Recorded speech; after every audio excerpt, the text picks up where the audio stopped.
Welcome to No Stats, where we call it how we see it. Favorite segment of the day, baby.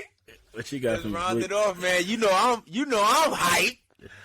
The Lakers lost last night. I'm hyped. You was waiting for this too. Wait, quick story. When the Lakers played the Jazz, Peach said that he had a text message loaded up in his phone every time the Lakers was getting down. He wanted to send it, and he was like, "It's too much time left." At the end of the regulation, I get a text message from him.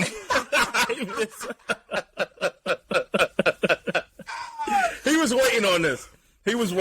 So go ahead. I'm going to let you get your... I had them text messages loaded up every time I went to send it. I'm like, I can't speak too soon. I'm going to let you get it off. Lakers finally drop a game. I low-key, the Lakers, they're going to make the playoffs. They're going to make the play-in. I just can't have them get to no 6th or 5th seed, not even 7. 6 or 7. I said 6 or 7. Right. You did say 6 to 7.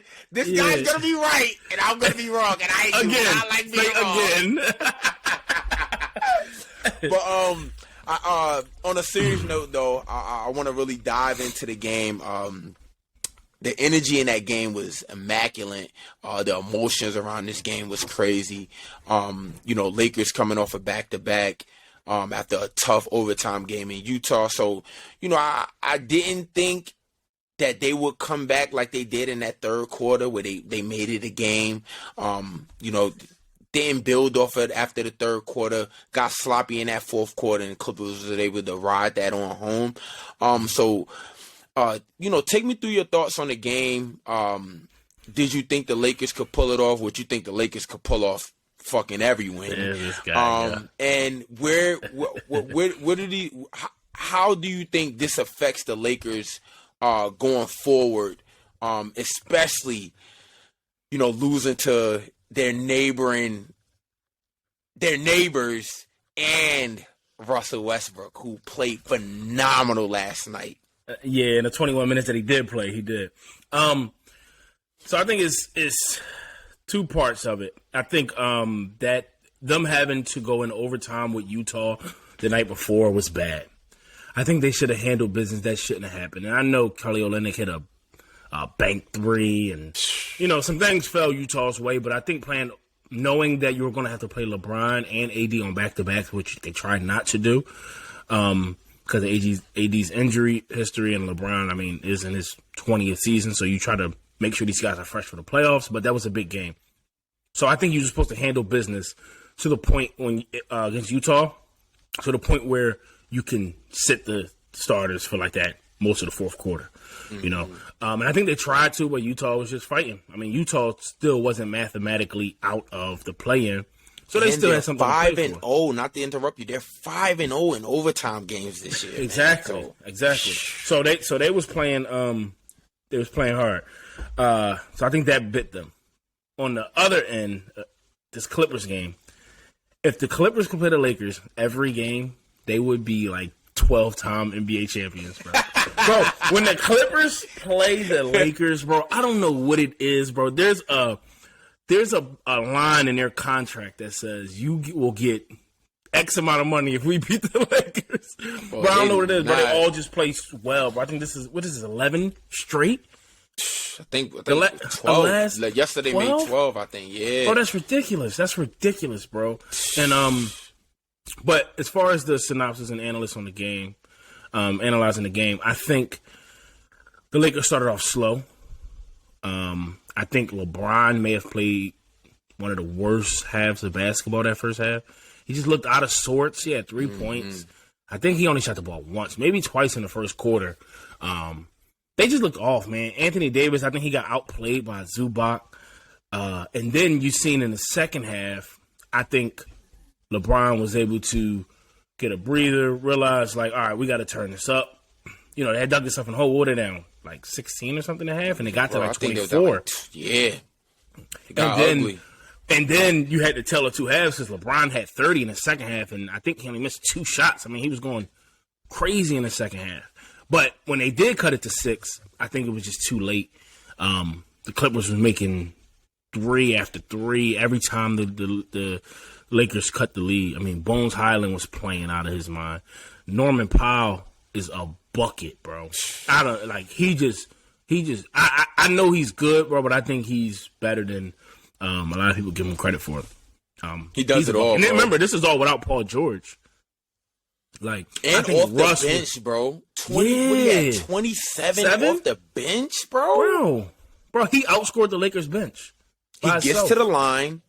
He hits the mid range. He can finish around the rim. He hits the three. Like, bro, he's a complete player, bro. Like, Yeah. it's crazy. Absolutely, bro. And I think Russ got off to a good start. And I also want to tip my hat to Tyronn Lue because Russ played well, right? But then you seen, and I was talking to you during that game, you seen Russ start to like he played well for majority of that 21 minutes he was in. He was playing off that energy and emotion. He was. Too. Like, but you could see, bet. but you could see it start to turn. Like he shot like an air ball fadeaway in the paint.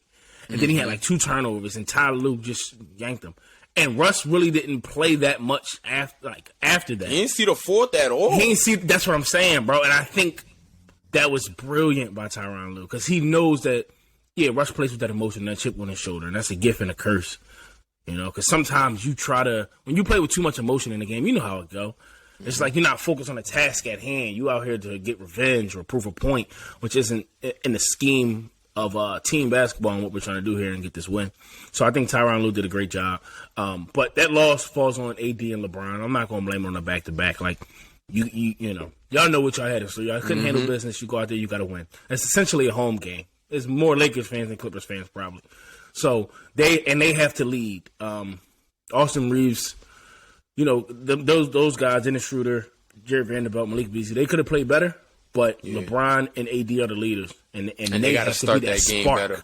Yeah. Now, if you tell me that LeBron has flips the half, he has 30 in the first half. I think the others, AD, Austin Reeves, Malik Beasley, Roy, those guys would play off that momentum. You know, if LeBron had 30 in the first half and you going into the half, the score might have been different, number one. And number two, I think they would have rode the momentum. But that's my synopsis. I want to state too, just like how you shouted out Tyronn Lue. He does a phenomenal job with the X's and O's, and he came out last night and was like, we are not going to allow Anthony Davis to beat us. He was getting double teamed off every single catch. Yep. And I felt like the Lakers didn't do a good job of exploiting that. Like, if you notice where the double team is coming from, then boom, get that shit back to AD again, and then boom, the defense is gonna have to shift. Also, every time the Lakers get a starter back, they seem a little discombobulated. Yeah. You know, D'Lo came back yesterday, and he didn't play completely bad. He had a solid first half, but not one of them complete D'Lo games that we were used to accustomed to seeing from D'Angelo Russell. So, I think that times the emotion, Clippers executed the game plan, and then people forget Kawhi was torching them in the first half. He was torching them, bro. He was, yeah. And I also think this as well. I don't think the Lakers want to see Phoenix in the first round. And I'm not saying they tried to lose this game. Oh, no, I said that too. They don't want to. No, why? Yeah. Not early. No. Nope. They could take this one on the chin right here. But you get into this predicament, though, bro, where I agree. You don't want to see Phoenix in that first round. But do you want to play another game and risk? Because, all right, we know what the Lakers have, right?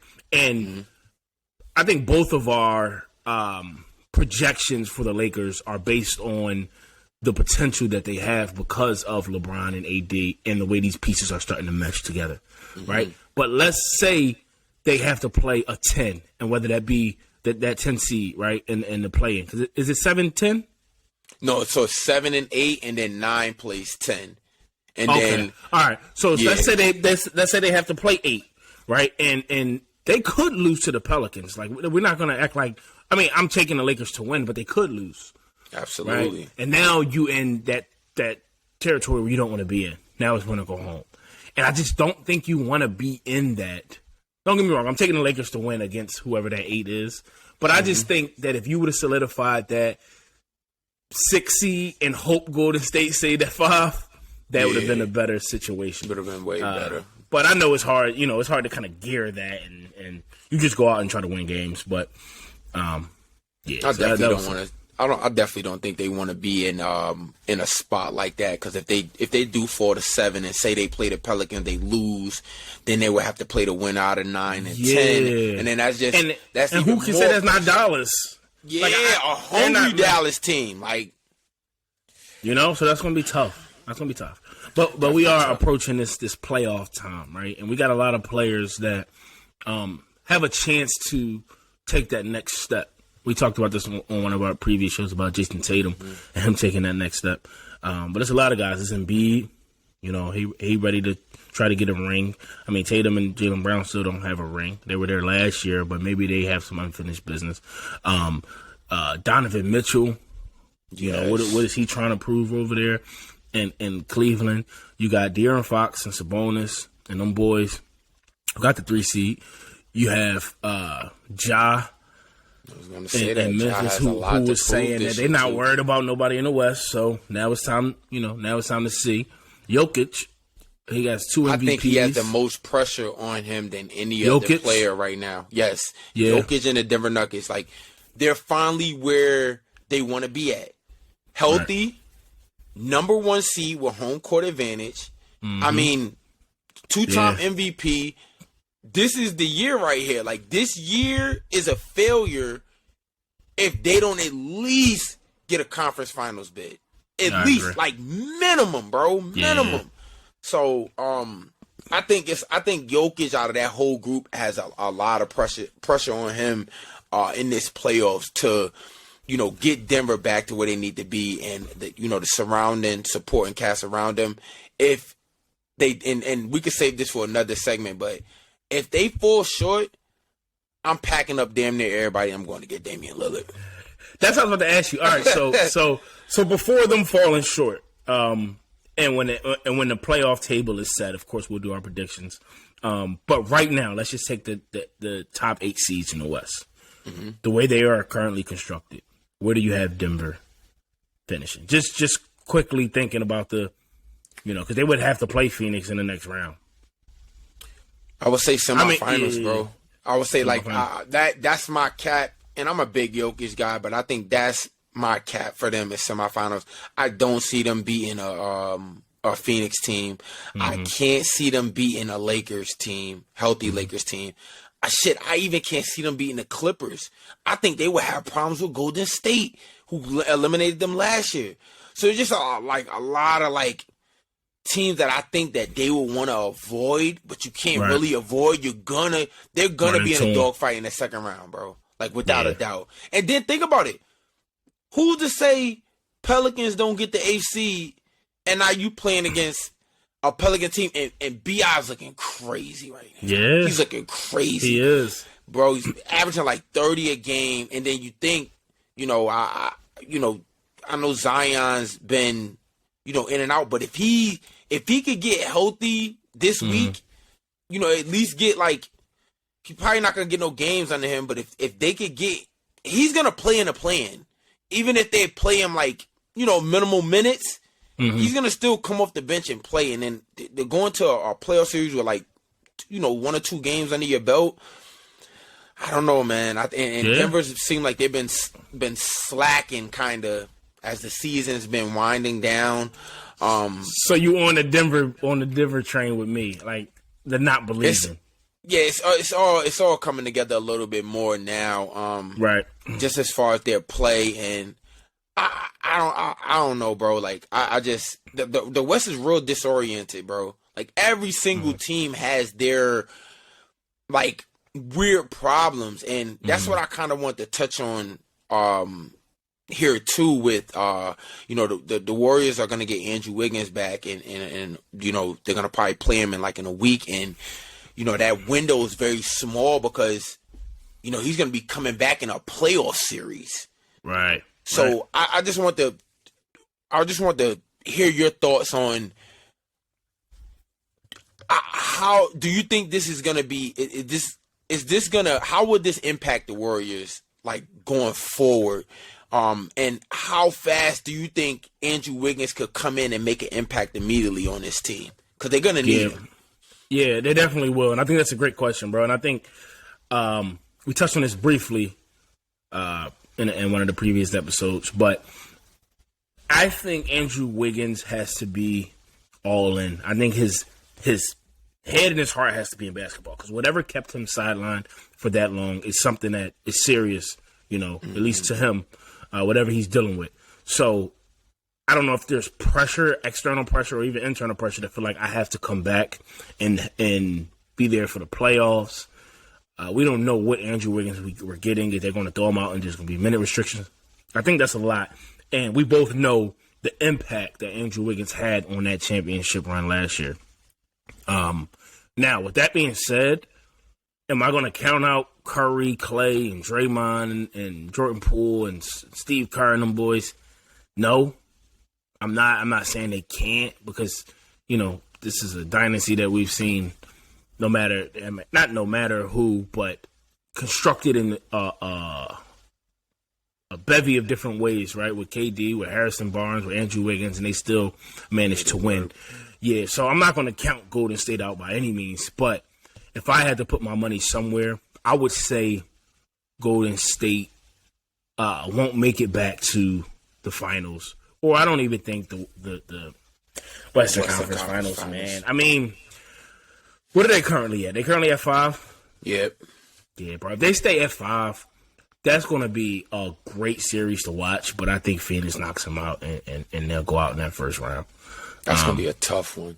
That'll be a great. That'll be a great. I can't wait till the dominoes really line up and we really get to see. Yeah, because there's only one series right now that's set in stone, and that's Knicks and Cavs.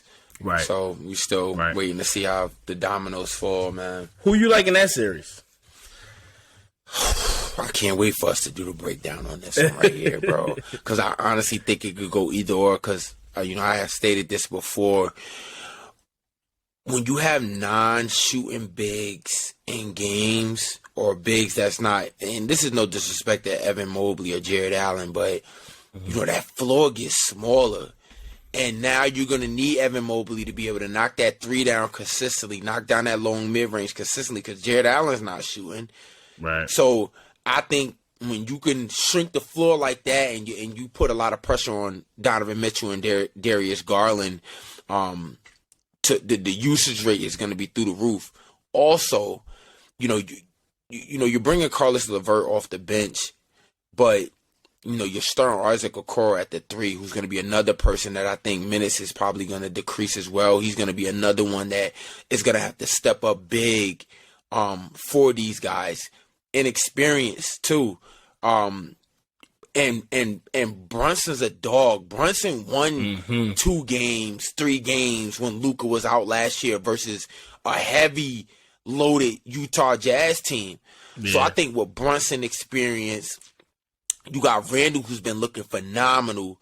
The Knicks can match up with these boys, man. And the Knicks play all the top seeds well. They play the Celtics well. They play the Bucks well. They play the Sixers well. I don't know, man. So you thinking the Knicks? Look, if it goes 7, I was gonna say if it goes 7, I'm going Knicks.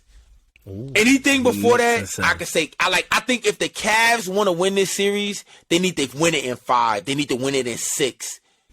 But don't give Jalen Brunson an opportunity to win this shit in a game 7. I don't know, man. I'm not gonna say I'm not gonna say too much because I can't wait to dissect this series, man. I'm excited for this one. All right. So we'll save that one, and we can briefly touch on this now. Last topic, Embiid and the Sixers.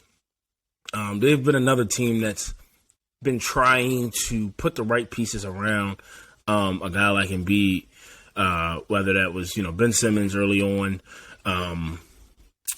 Jimmy Butler and J.J. Redick and Tobias Harris. And now you have James Harden and Tyrese Maxey's, turned into a star and a valuable asset to the team. And then Embiid is the MVP this year. I think that's pretty much, cemented up. at this point. Yeah, I think Minus he's 1,000 to win the award. Yeah, wrapped up. Yeah, he's MVP this year. He's coming off a 52-point game on 25 shots. Embiid's playing phenomenal. I want to know quickly, what do you think their peak, their trajectory is? The Sixers, where can they go? Is the finals in their binoculars? Do you think they can sniff that? This is my thing. I think they could beat the Celtics in a series, but I don't see them being Milwaukee. And that's where I'm at with the Sixers, because they're gonna play the Celtics in a second round. In a second round, right. And I can see them, and I'm not saying that the Celtics can't pack them up and get them out of there, but I can't see Embiid going in another world and winning the series. But I don't know, man. Giannis is a different monster. I don't know who on that Sixers team can guard Giannis, because there's very few players. Nobody can really guard Giannis, but defensively, I don't know, man. I feel like the Bucks are a little bit too much. So I think that's in their way. What's your take on it, bro? I was in that same boat early on, bro. Like midway through the season, I'm like Sixers Bucks Eastern Conference Finals. But I watched that game, right? And the Celtics Sixers game when Embiid had 52.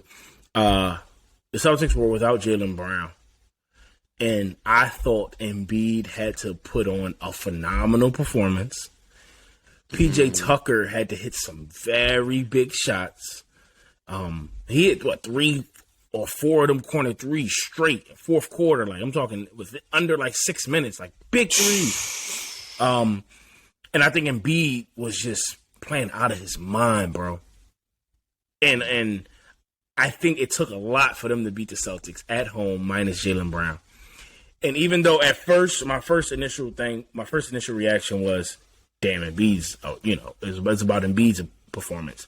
He's a beast. Where do we start putting Embiid in this best NBA players, in the world conversation?